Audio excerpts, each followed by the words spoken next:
येळकोट येळकोट जय मल्हार। मी आज आलोय नांदेड जिल्ह्यामध्ये घुंगराळे या ठिकाणी या खंडोबा मंदिर या ठिकाणी दर्शन घेतलं आणि या ठिकाणी पाऊस पडलाय नांदेड जिल्ह्यामध्ये पण कमी आहे म्हणून खास करून आज 23 जुलै 2025 नांदेडकरांसाठी एक आनंदाची बातमी। नांदेड जिल्ह्यामध्ये आज मध्ये 23 तारखेपासून ते 27 तारखेपर्यंत नांदेड जिल्ह्यामध्ये चांगला पाऊस पडणार आहे। शेतामधून पाणी बाहेर पडणारा पाऊस पडणार आहे। हे जे नांदेड हे घुंगराळा परिसर दिसायला आहे या परिसरात चांगलं पाणी साचणारा पाऊस पडणार आहे म्हणून हा अंदाज लक्षात यायचा।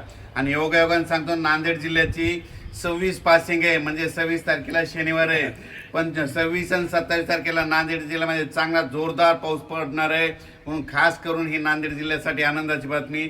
नांदेड जिल्ह्यासह राज्यभर 28 जुलैपर्यंत राज्यात सगळीकडे वेगवेगळ्या भागात जिथं जिथं पाऊस नाही पडला त्या ठिकाणी पाऊस पडणार आहे म्हणून संपूर्ण राज्यातल्या ज्या भागात पाऊस नाही पडला त्या भागातल्या शेतकऱ्यांसाठी आनंदाची बातमी।